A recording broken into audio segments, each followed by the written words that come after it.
Dear prime minister Narendra Modi, आप हमारे देश के थर्ड टाइम प्राइम मिनिस्टर बनने जा रहे हैं। जवाहरलाल नेहरू के बाद अब बस दूसरे व्यक्ति होंगे जिनको ये सम्मान दिया गया है। आपकी पार्टी अपने बलबूते पे 240 सीटें जीती और देश में उसको करीब 36.56% वोट्स मिले, यानी कि 1/3 एलिजिबल वोटर्स ने आपकी पार्टी को वोट किया। बीजेपी हेडक्वार्टर्स में अपनी विक्ट्री स्पीच में आपने कहा कि आज बड़ा मंगल है जब एनडीए सरकार तीसरी बार सत्ता में आएगी। आज बड़ा मंगल है। आपने कहा कि कॉन्स्टिट्यूशन आपकी गाइडिंग लाइट होगी। हमारा संविधान हमारी गाइडिंग लाइट है। आपने कहा कि हिस्टोरिक डिसीजंस लिए जाएंगे आपके थर्ड टर्म में। तीसरे कार्यकाल में देश बड़े फैसलों का एक नया अध्याय लिखेगा। और आपने कहा कि हमारे इलेक्शंस डेमोक्रेसी की सेलिब्रेशन है। आज की ये विजय दुनिया के सबसे बड़े लोकतंत्र की जीत है। क्योंकि आपने डेमोक्रेसी की तरफ अपनी कमिटमेंट दिखाई है। मैं एज अ सिटीजन आपको कई बातें कहना चाहता हूँ। ये वीडियो इसके बारे में नहीं है कि समाजवादी पार्टी ने इतनी सारी सीटें कैसे जीती उत्तर प्रदेश में, बीजेपी फैजाबाद की सीट कैसे हार गई, या फिर मध्य प्रदेश में बीजेपी का क्लीन स्वीप कैसे रहा। इन मुद्दों की चर्चा तो होती रहेगी जब पोस्ट पोल सर्वे रिजल्ट रिलीज होंगे। इस वीडियो में मैं आपको बताना चाहता हूँ कि क्योंकि आप हमारे देश के थर्ड टाइम प्रधान सेवक बने हो, ऐसी कौन सी चीजें हैं जो आपको अपने टर्म में करनी चाहिए और कौन सी चीजें जो नहीं करनी चाहिए। पहले स्टार्ट करते हैं उन चीजों से जिनको हमारे देश की सख्त जरूरत है। सबसे पहले नौकरियां। इस वीडियो को देखो। 4 साल से पर के ललाट पूरा चानी उड़ गया है। मतलब जब तैयारी कर रहे थे तो इतना बाल था, इतना झंखार बाल था। आज देखिए, हमें मूवीज देखने की जरूरत नहीं है ये समझने के लिए कि नौकरियां आत्मसम्मान, सेल्फ रिस्पेक्ट के लिए कितनी जरूरी होती है। हरियाणा में तो एक पॉलिटिकल इशू बन गया है। कई लड़कों को नौकरियां नहीं मिल रही, इस वजह से उनकी शादी भी नहीं हो रही। वीरेंद्र सांगवान, जिन्होंने समस्त अविवाहित पुरुष समाज क्रिएट किया, उन्होंने कहा कि उनके जैसे लोग एक अपमानजनक जिंदगी जी रहे हैं, मानो पूरा समाज उन पर हंसता है। इसलिए नौकरियां बस पैसों के बारे में नहीं होती, बल्कि डिग्निटी और सेल्फ रिस्पेक्ट के बारे में होती है। जब हम हमारे स्टेटिस्टिक्स पर नजर डालेंगे, पिक्चर तो बहुत अच्छी दिखती है। पिछले 6 सालों के दौरान गवर्नमेंट डेटा के हिसाब से अनएम्प्लॉयमेंट रेट 2017 में 6% से 2022 में 3.2% तक गिर गई है। मैं अपने आर्ग्यूमेंट्स में बस सरकारी डेटा यूज कर रहा हूँ, ना कि centre for monitoring Indian economy का डेटा, जिस डेटा को इंडियन सरकार ने कहा था कि वो अनरिलायबल है। तो कम से कम आपके और मेरे बीच डेटा सोर्स के बारे में कोई विवाद नहीं होगा। तो ऊपर तो लगता है कि अनएम्प्लॉयमेंट रेट कम हुई है, पर प्रधानमंत्री जी जब आप गहराई में जाओगे सिचुएशन बद से बदतर हो जाती है। सबसे पहले यूथ अनएम्प्लॉयमेंट, नौजवानों में बेरोजगारी 3 गुना ज्यादा है जनरल पॉपुलेशन के कंपैरिजन से। जहां जनरल अनएम्प्लॉयमेंट रेट 3.2% है, यूथ अनएम्प्लॉयमेंट रेट सरकार की खुद की रिपोर्ट के हिसाब से करीब 10% है। सबसे गंभीर बात यह है कि यूथ अनएम्प्लॉयमेंट उन नौजवानों में सबसे ज्यादा है जो एजुकेटेड है। जहां नॉन लिटरेट लोगों में अनएम्प्लॉयमेंट बस 0.2% है, उन लोगों में जिन्होंने सेकेंडरी पास किया है अनएम्प्लॉयमेंट 7.3% है। इसका मतलब बस एक है कि हमारे देश में नौकरियां तो हैं, पर वो नौकरियां नहीं है जिनके बारे में हमारा पढ़ा लिखा नौजवान सपने देखता है। उनका सपना ये नहीं कि वो जोमैटो में एक डिलीवरी बॉय की तरह काम करे या फिर एक कंस्ट्रक्शन वर्कर बन जाए। उनका सपना उससे ज्यादा है, और यही सपना गुस्से में तब्दील होता है, जो आपने इलेक्शंस में देखा ही होगा। अनएम्प्लॉयमेंट का सबसे बड़ा इम्पैक्ट यूथ और वर्किंग प्रोफेशनल्स पर पड़ेगा। अब गवर्नमेंट क्या स्टेप्स लेगी वो तो हमें नहीं पता, पर कम से कम आप कई स्टेप्स उठा सकते हो। इसलिए मैं आपको रेकमेंड करने जा रहा हूँ 3 घंटे की पेड मास्टर क्लास AI और ChatGPT पर, जो आपके लिए बिल्कुल फ्री है। वैसे ये मास्टर क्लास पेड होती है, पर पहले 1000 लोग के लिए बिल्कुल फ्री है। डिस्क्रिप्शन में लिंक है। इस वर्कशॉप से आप सीख सकते हो कि ज्यादा एफिशिएंट, वैल्यूएबल और इररिप्लेसेबल कैसे आप बन सकते हो फ्यूचर में। अपस्किल करना तो सबके लिए जरूरी है, तो आपको भी ऐसे ही कदम उठाने होंगे। इस वर्कशॉप में प्रॉम्प्टिंग और AI की कई और टेक्निक सिखाई जाएंगी आपको, जो बहुत कम लोगों को पता होती है। तो चाहे आप HR में हो, मार्केटिंग में हो, ऑपरेशंस में हो, या फिर एक फाउंडर या फिर फ्रीलांसर हो, सबका भला होगा इस वर्कशॉप से। इस वर्कशॉप को 1 मिलियन से ज्यादा लोग ले चुके हैं। यहाँ आप सीख सकते हो कि कैसे AI की मदद से आप जॉब्स ढूंढ सकते हो, बड़े बड़े कॉम्प्लेक्स डेटा को एक्सेल शीट्स के जरिए मिनटों में सॉर्ट कर सकते हो, अपना रेज्यूमे यूनिक कैसे बना सकते हो, प्रेजेंटेशन कैसे इंप्रूव कर सकते हो, और कैसे कुछ ही मिनट्स में आप वीडियोस और एड्स के आइडियाज ढूंढ सकते हो। तो जल्दी एनरोल करो, क्योंकि ये वर्कशॉप बस पहले 1000 लोगों के लिए। डिस्क्रिप्शन में लिंक है। अब आते हैं वीडियो पर वापस। और सीजीएल मेरा एक ड्रीम जॉब था कि हम एक अच्छा नौकरी पाएंगे, रांची की राजधानी में रहेंगे, क्योंकि हम एक गांव से बिलोंग करते थे सर। मेरे माता पिता की भी सपना थी, गांव में हम क्यों लोगों को भी बहुत इच्छाएं थी कि ये बच्चा पढ़ने में ठीक है तो पढ़ेगा तो कुछ अच्छा करेगा, समाज के लिए कुछ अच्छा करेगा। मेहनत के साथ मैंने क्या नहीं सेक्रीफाइस किया, मैं 2 साल से घर भी नहीं गया हूँ आज तक। पर जब आप डेटा पर और गहराई से नजर डालोगे आपको समझ आ जाएगा कि हमारे देश में बेरोजगारी कम हुई क्यों है। ये इसलिए नहीं हुई क्योंकि हमारे नौजवान को बहुत अच्छी नौकरियां मिल गई हैं, बल्कि इस वजह से हुई है कि उनको नौकरी नहीं मिली है, इसलिए वो पापा मम्मी के साथ काम कर रहे हैं। हमारी सरकार 3 तरीके के वर्कर्स को आइडेंटिफाई करती है: रेगुलर सैलरी के लोग, कैजुअल वर्कर्स और सेल्फ एम्प्लॉयड। बेरोजगारी इस वजह से नहीं बढ़ी क्योंकि कई लोग रेगुलर सैलरीड बन गए, बल्कि इस वजह से बढ़ी है कि वो सेल्फ एम्प्लॉयड बन गए। अब आप में से कई लोग बोलोगे कि सेल्फ एम्प्लॉयड होना तो अच्छी बात है ना। इस सिचुएशन में नहीं, क्योंकि सेल्फ एम्प्लॉयड में भी एक कैटेगरी है जिसको हमारी सरकार कहती है unpaid helpers in household enterprises, यानी कि वो लोग जो अपने फैमिली के बिजनेस में काम कर रहे हैं पर उनको कोई तनख्वाह नहीं मिल रही है। तो बेसिकली देश के बच्चे पढ़ाई कर रहे हैं, नौकरी लेने जाते हैं, उनको कोई मिलती नहीं है, इस वजह से वो पापा की दुकान में बैठने लग जाते हैं। और यही कारण है कि देश में बेरोजगारी कम हो रही है। पर क्या इससे रोजगार की प्रॉब्लम सॉल्व हो रही है? इसी वजह से इंडिया की ग्रोथ को कहा जाता है जॉबलेस ग्रोथ। ऊपर से देखोगे तो सिचुएशन बहुत अच्छी है, अनएम्प्लॉयमेंट रेट भी कम हो रही है और लेबर फोर्स पार्टिसिपेशन रेट भी बढ़ रही है, यानी कि और लोग नौकरी ढूंढने की तलाश में हैं। पर जब पर्दा निकालोगे पता चलेगा कि सिचुएशन एक्चुअली है क्या। बहुत दुख की बात है कि आपकी सरकार तो रिकॉग्नाइज भी नहीं करती कि ये एक बड़ी प्रॉब्लम है। 2019 में एक एम्प्लॉयमेंट रिपोर्ट आपकी सरकार ने तैयार करी थी, पर आपने उसको रोक दिया था पब्लिश होने से। थैंकफुली वो रिपोर्ट लीक हो गई, जिसमें पता चला कि हमारे देश में बेरोजगारी बढ़ी नोटबंदी के बाद। पर क्योंकि एक साल में 2019 के जनरल इलेक्शंस आने वाले थे, आपने ये रिपोर्ट कभी पब्लिक करवाई नहीं। अब हमारे देश में जॉब्स की प्रॉब्लम कोई एक चीज से सॉल्व नहीं होगी, हमें पेपर लीक्स को रोकना होगा, जिससे लाखों नौजवान तंग आ चुका है। बार में पेपर लीक होते हैं, कैसे हो जाते हैं, फिर गवर्नमेंट क्या काम कर रही है? हमें ITIs को बदलना होगा क्योंकि उनकी प्लेसमेंट रेट सिंगल डिजिट्स में है। हमें न्यू एजुकेशन पॉलिसी को एग्जीक्यूट करना होगा, जिससे हमारे देश का कॉलेज सिस्टम फाइनली रिफॉर्म करे। और फाइनली एक चीज है जो आपके फुल कंट्रोल में है। बहुत ही फनी चीज है कि हमारे देश में जहां लाखों लोग सरकारी नौकरियों के पीछे भाग रहे हैं, उसी समय हमारी सरकार में लाखों वैकेंसीज हैं। पिछले साल यूनियन मिनिस्टर जितेंद्र सिंह ने पार्लियामेंट को कहा था कि यूनियन गवर्नमेंट में करीब 10 लाख पोस्ट वेकेंट है। इसमें central ministries, department, central PSUs और नेशनल बैंक्स भी शामिल हैं। होम मिनिस्ट्री ने रिपोर्ट किया कि BSF, CRPF और दिल्ली पुलिस में करीब 1,10,000 वैकेंसीज हैं। रेलवे ने कहा कि 1 जुलाई 2023 तक उधर 2,60,000 वैकेंसीज हैं। अब एक रिक्रूटमेंट एक्सरसाइज से जो आधी वैकेंसीज थी वो तो भर गई, पर जो आधी बची है उनका क्या? आपकी सरकार ने कई रोजगार मेलाज लगाए इन वैकेंसीज को भरने के लिए, पर वो काफी नहीं है। इस साल के रोजगार मेले में बस 1 लाख अपॉइंटमेंट लेटर्स दिए गए।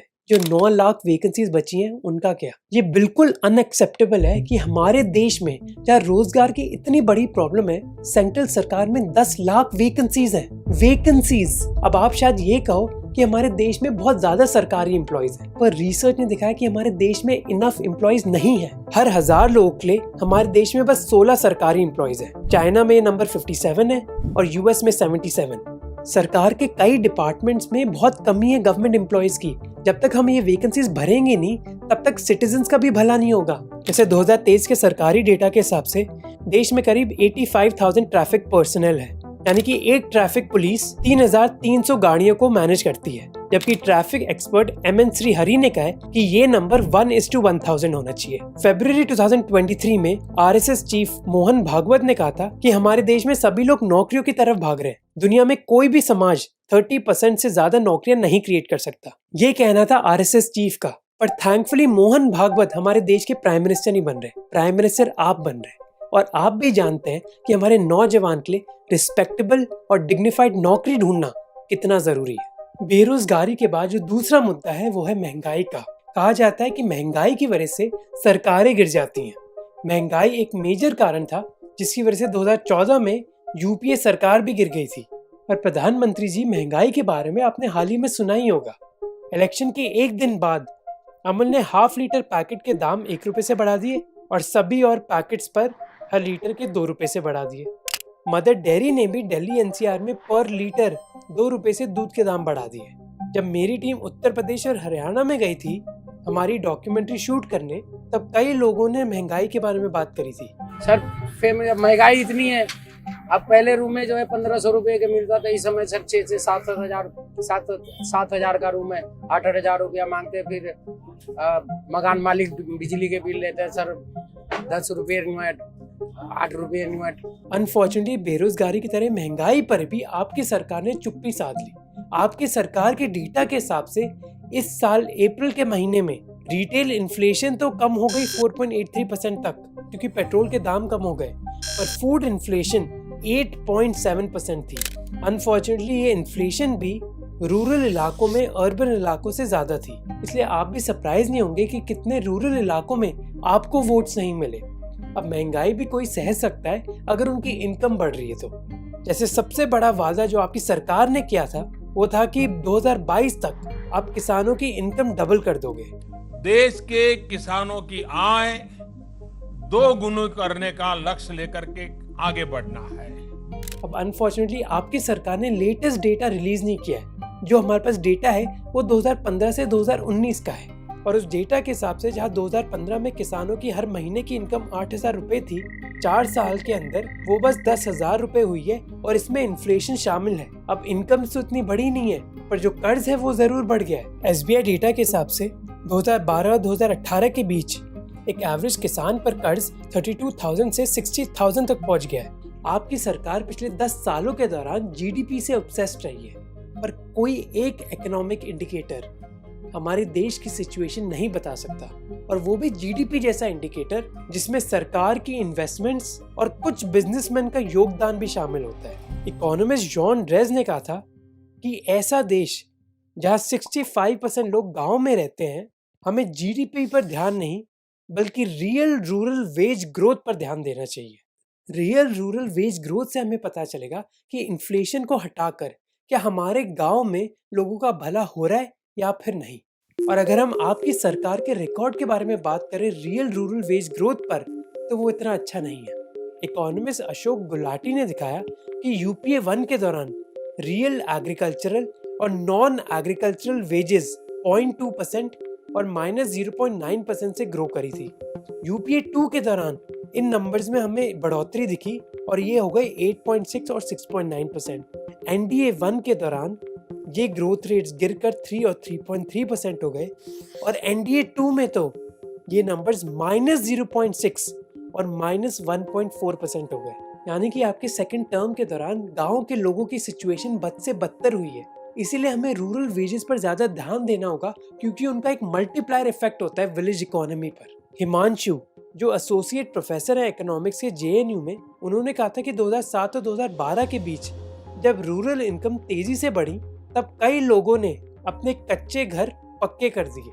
इस वजह से कंस्ट्रक्शन वर्कर्स की डिमांड बढ़ी, और जब कंस्ट्रक्शन वर्कर्स की डिमांड बढ़ी, उन कर्मचारियों को भी पैसा मिला। सबसे बेस्ट तरीका गाँव में नॉन फार्म इनकम्स को इंक्रीज करने का है मनरेगा को ढंग से एग्जीक्यूट करना, पर इस चीज के लिए लोकल एडमिनिस्ट्रेशन को पैसा दिए, पर आपकी सरकार ने इस प्रोजेक्ट के लिए इतना पैसा खर्च ही नहीं किया है।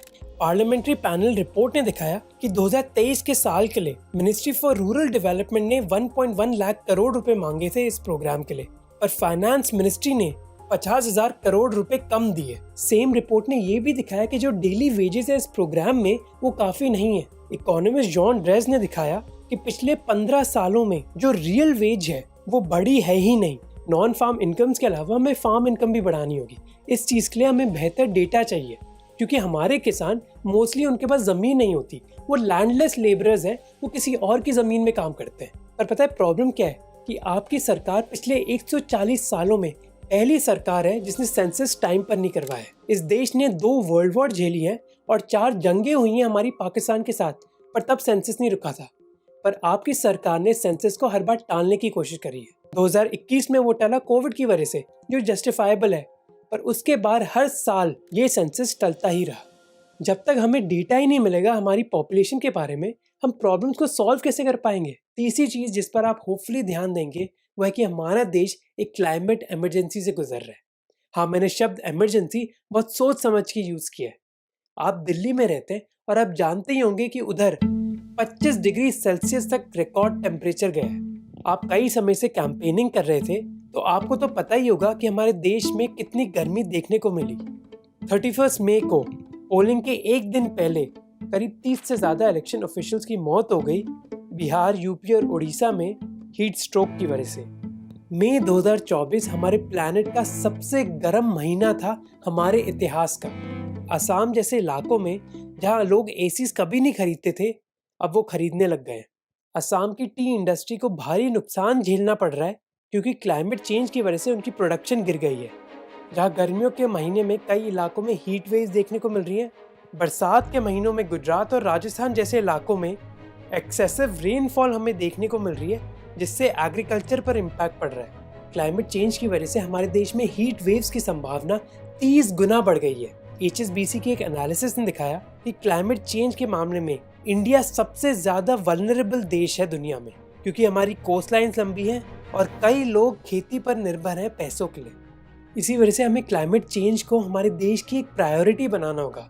अब आपकी सरकार ने हीट वेव एक्शन प्लान जरूर बनाया है जो दिखाते हैं कि हीट वेव्स के दौरान हम लोगों की कैसे मदद कर सकते हैं, पर इन प्लान्स में एक चीज मिसिंग है। ये शहरों के डिजाइन के बारे में बात ही नहीं करते, जबकि रिसर्च ने क्लियरली दिखाया है कि शहरों में ज़्यादा हीट वेव्स होती हैं हीट आइलैंड इफेक्ट की वजह से, क्योंकि शहरों में बस आपको कंक्रीट दिखता है और इतने पेड़ पौधे नहीं होते। इस वजह से गर्मी और बढ़ जाती है। इस वजह से वो लोग जो गर्मी में काम कर रहे हैं, जैसे कंस्ट्रक्शन वर्कर्स या फिर ठेले वाले, वो एक हीट स्ट्रोक के शिकार हो सकते हैं।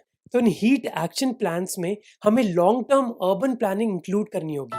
आपकी मिनिस्ट्रीज को हमारे शहरों को अकाउंटेबल रखना होगा, पर ये बस ऑर्डर देकर नहीं होगा।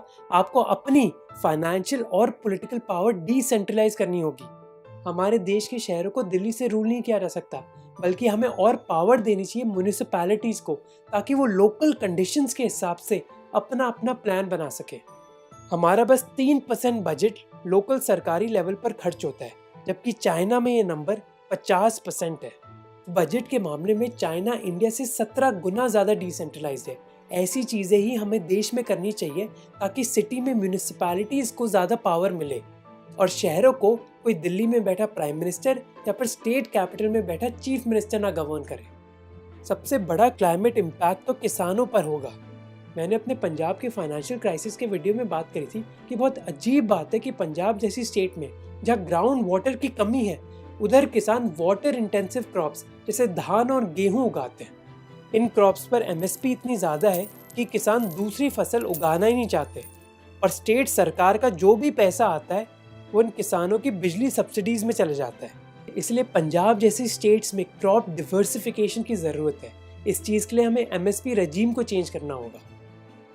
पर अनफॉर्चुनेटली आपका ट्रस्ट किसानों के बीच इतना कम है कि कोई भी सीरियस रिफॉर्म लाना बहुत मुश्किल है। अभी ये सस्पिशन, किसानों के बीच में जो डर है आपके खिलाफ, वो कई बार प्रोटेस्ट में देखने को मिला है और अब इन इलेक्शन रिजल्ट से भी क्लियर हो गया है। जहाँ रूरल इंडिया में आपको कम सीटें मिली हैं और पंजाब में तो बीजेपी एक भी सीट नहीं जीत पाई है।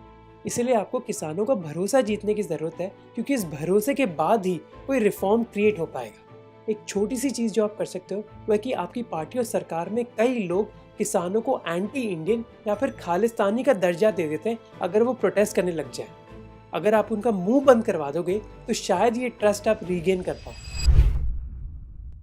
अब बात करते हैं उन चीज़ों की जिनकी हमारे देश को ज़रूरत नहीं है। स्टार्टिंग है हिंदू मुस्लिम विवाद। हमने एक एनालिसिस करी थी आपकी स्पीचेस के बारे में और हमने देखा कि आपकी एंटी मुस्लिम स्पीचेस हर फेज के बाद बढ़ती रही। पहली फेज में आपकी बस 7% स्पीचेस में मुस्लिम्स को एक नेगेटिव लाइट में दिखाया गया, फेज 2 में 13% और फेज 3 में 21%। 21 अप्रैल 2024 को राजस्थान के बांसवाड़ा इलाके में तो आपने कई हदें पार कर दी थी, जब आपने कहा कि कांग्रेस पार्टी हिंदुओं से पैसा छीनकर मुस्लिम्स को देना चाहती है। और पहले जब उनकी सरकार थी उन्होंने कहा था कि देश की संपत्ति पर पहला अधिकार मुसलमानों का है।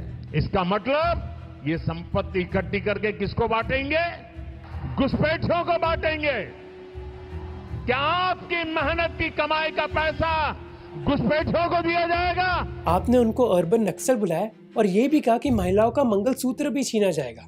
ये अर्बन नक्सल की सोच मेरी माताओं बहनों, ये आपका मंगलसूत्र भी बचने नहीं देंगे। थैंकफुली आपकी पार्टी वो सीट हार गई, जिससे शायद आपकी पार्टी को ये मैसेज मिले और आपको ये मैसेज मिले कि ऐसी विवादित और टॉक्सिक स्टेटमेंट देने से ज़्यादा वोट्स नहीं मिलते। अगर मेरी नहीं तो आपके पार्टी के एक फेवरेट एंकर की बात मान। नया जो सबक है वो ये है कि हिंदुत्व के मुद्दे पर अब हिंदुस्तान में चुनाव नहीं जीते जा सकते और ये बात बीजेपी को अब समझ लेनी चाहिए। बहुत आयरॉनिक बात ये भी है कि आपकी पार्टी फैजाबाद की सीट हार गई, जहां राम मंदिर बना है। बीजेपी के एक लीडर ने इंडियन एक्सप्रेस को बताया कि आपकी पार्टी के सेंट्रल लीडर्स ग्राउंड रियलिटी से बिल्कुल डिस्कनेक्टेड थे। अगर कांग्रेस की सरकार आ गई तो क्या हिंदू महिलाओं का मंगलसूत्र बिक जाएगा? नहीं बिकेगा, ये गलत बात है। उत्तर प्रदेश के रूरल इलाकों में गाय का कहर है, क्योंकि वो किसानों की फसल नष्ट करती रहती हैं। उधर इनकम नहीं है, नौकरियां नहीं है और महंगाई बहुत ज्यादा है। पर इन मुद्दों की बजाय आपका और आपकी पार्टी का फोकस राम मंदिर और हिंदू मुस्लिम टॉक्सिसिटी पर था। जब प्रधानमंत्री खुद ऐसी स्टेटमेंट देते हैं तो लोगों को फ्रीडम मिल जाता है कि वो भी ऐसा जहर घोल सकते हैं। ये मैंने खुद देखा एक्सटेंडेड व्हाट्सएप ग्रुप्स में, जहाँ ऐसा डिवाइड क्रिएट करना अब बहुत आम बात हो गई है। ऐसी चीजें करने से आपकी पार्टी के लो लेवल लीडर्स को भी एक मैसेज जाता है कि जो जितना ज्यादा जहर घोलेगा उसको ज्यादा अटेंशन मिलेगा। इसलिए बीजेपी लीडर्स नवनीत राणा और माधवी लता मस्जिदों के सामने ऐसी करतूतें कर रही थी। किस चीज के लिए? बस अटेंशन पाने के लिए। अब थैंकफुली वो दोनों अपनी सीटें हार गई। पर आप भी स्मार्ट हो और आप जानते हो कि जब आपको पीसफुल चीजें बोलनी होती है आप पीसफुल चीजें बोलते हो। मैंने सऊदी अरब के क्राउन प्रिंस से आग्रह किया था कि हमारे भारत के मुसलमान भाई बहनों के लिए हज का कोटा बढ़ाएं। और जब जहर घोलना होता है आप जहर घोलते हो। घुसपैठियों को बांटेंगे। पर सत्ता के लिए देश की राजनीति को इतनी लो लेवल में लाने की जरूरत नहीं है। सभी पॉलिटिशियंस को डेवलपमेंट एजेंडा पर फोकस करना चाहिए और ना कि आइडेंटिटी पॉलिटिक्स पर। अनफॉर्चुनेटली आपके सरकार के दौरान आप में एक विश्वास आ गया था कि सत्ता के लिए कुछ भी किया जा सकता है, चाहे एक लीडर को अरेस्ट करना हो या फिर एक लीडर को खरीदना हो। आपने अपने और अपनी पार्टी के मॉरल्स कॉम्प्रोमाइज कर दिए पॉलिटिकल पावर के लिए। इसका बेस्ट एग्जाम्पल है बीजेपी की वॉशिंग मशीन। क्या आप पर ईडी सीबीआई कार्यवाही कर रही है? Don't worry, BJP washing machine use करो और अपने पुराने दाग धब्बे धो डालो। 2014 के बाद 121 पॉलिटिशियंस पर ईडी की इन्वेस्टिगेशन हुई थी, जिसमें से 115 ऑपोजिशन लीडर्स थे, यानी कि 95%। मैंने अपने वॉशिंग मशीन वीडियो में दिखाया था कि कैसे 10 साल पहले 30 मार्च 2014 को आपने एक स्पीच दी थी महाराष्ट्र के नांदेड़ इलाके में। इस स्पीच में आपने अटैक किया था अशोक चव्हाण के खिलाफ, जो उस समय करप्शन इन्वेस्टिगेशन में फंसे हुए थे आदर्श हाउसिंग सोसाइटी स्कैंडल में। अशोक चव्हाण के खिलाफ कार्रवाई होगी, ये कहां तक नहीं कहा था? क्या टिकट देना ये कार्रवाई है क्या? पर 10 साल बाद क्या हुआ? आपने उन्हीं को अपनी पार्टी में इनवाइट कर दिया। अशोक चव्हाण बीजेपी में शामिल हो रहे हैं और ये अटकलें भी लगाई जा रही थी। और देवेंद्र फडणवीस, जो एक समय अशोक चव्हाण के खिलाफ स्पीचेस दे रहे थे, उन्होंने तो ये तक कहा कि अशोक चव्हाण बहुत बड़े लीडर है महाराष्ट्र के। महाराष्ट्रातलं एक अतिशय ज्येष्ठ नेतृत्व है। प्रशांत किशोर ने एक इंटरव्यू में कहा था कि पॉलिटिक्स में गंगा में नाले का पानी आ सकता है, पर नाले में गंगा का पानी नहीं जाना चाहिए। जब तक गंगा में नाला आके मिल रहा है तो दिक्कत नहीं है, नाले में गंगा नहीं जानी चाहिए। पर आपकी पार्टी में अब पता ही नहीं कि गंगा क्या है और नाला क्या है। 2024 के इलेक्शंस में 442 कैंडिडेट्स में से 25% तो 2014 के बाद आपकी पार्टी में आए दूसरी पार्टी से, और इनमें से कई लीडर्स की वॉशिंग मशीन से धुलाई की गई है। थैंकफुली वोटर्स ने दिखाया कि इस वॉशिंग मशीन की भी एक लिमिट होती है, क्योंकि 62% लोग जो दूसरी पार्टी से आपकी पार्टी में आए थे वो अपना इलेक्शन हार गए। तो इसलिए आपके लिए समझना जरूरी है कि मॉरल कॉम्प्रोमाइजेस की भी एक लिमिट होती है, ना उससे इतना पॉलिटिकल फायदा मिलेगा और आपकी छवि भी खराब होगी। कुछ दिन पहले अपनी विक्ट्री स्पीच में आपने कहा कि आपके थर्ड टर्म में फोकस होगा करप्शन रोकने का। 21वीं सदी के भारत को आगे बढ़ना है तो उसे करप्शन पर भी लगातार तेज प्रहार करना ही होगा। पर आप पर कैसे भरोसा किया जा सकता है अगर करप्ट लीडर्स को ही आपने अपनी पार्टी में शामिल कर दिया? और इलेक्टोरल बॉन्ड्स के थ्रू तो आपकी सरकार ने लीगलाइज ही कर दिया करप्शन को। सुप्रीम कोर्ट ने जरूर इस चीज को रोक दिया, पर आपके वीडियो इंटरव्यूज ने आपने ऐसा कहा जैसे आपकी वजह से ही ये पेपर ट्रेल अब देखने को मिल रही है हमें। ये तो मोदी ने इलेक्टोरल बॉन्ड बनाया था, इसके कारण आज आप ढूंढ पा रहे हो कि पैसा बॉन्ड किसने लिया, कहाँ दिया, कैसे। वरना तो पहले तो पता ही नहीं था, चुनाव का तो खर्चा होता था, जबकि आपकी सरकार के अटॉर्नी जनरल ने ही सुप्रीम कोर्ट में आर्ग्यू किया था कि सिटीजन्स के पास कोई राइट नहीं है पॉलिटिकल पार्टीज के फंड्स की सोर्सेज जानने की।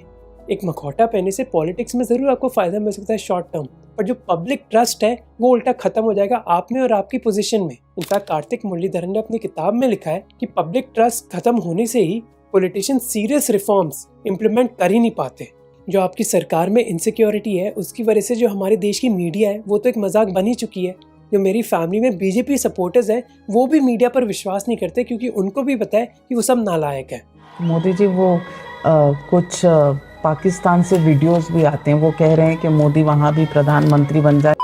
18 अप्रैल 2018 को आपने कहा था कि क्रिटिसिज्म मेक्स डेमोक्रेसी स्ट्रॉन्ग, पर क्रिटिसिज्म तो हो ही नहीं रहा हमारी मीडिया से। अप्रैल 2024 में न्यूज लॉन्ड्री ने पॉपुलर हिंदी एंकर के 429 टीवी शोज को एनालाइज किया और देखा कि 52% एंटी ऑपोजिशन थे, 27% प्रो मोदी थे, 5.6% हिंदू मुस्लिम विवाद के बारे में थे और बस 1.4% एंटी गवर्नमेंट या फिर प्रो ऑपोजिशन थे। और लास्ट डेटा पॉइंट बस 1.1% एजुकेशन और जॉब्स के बारे में थे। 1.1% जॉब्स और एजुकेशन के बारे में। क्या आपको लगता है कि मीडिया हमारे देश के हित में बात कर रहा है? जॉन ओलिवर का एपिसोड जो आपको क्रिटिसाइज कर रहा था वो तो जियो सिनेमा ने रिलीज ही नहीं किया देश में। मैं मानता हूं डेमोक्रेसी की अगर उत्तम से उत्तम कोई ब्यूटी है तो वो क्रिटिसिज्म है। इलेक्शन रिजल्ट के बाद कुछ मीडिया एंकर से थोड़ी सांस लेने लग गए हैं। नया जो सबक है वो ये है कि हिंदुत्व के मुद्दे पर अब हिंदुस्तान में चुनाव नहीं जीते जा सकते और ये बात बीजेपी को अब समझ लेनी चाहिए।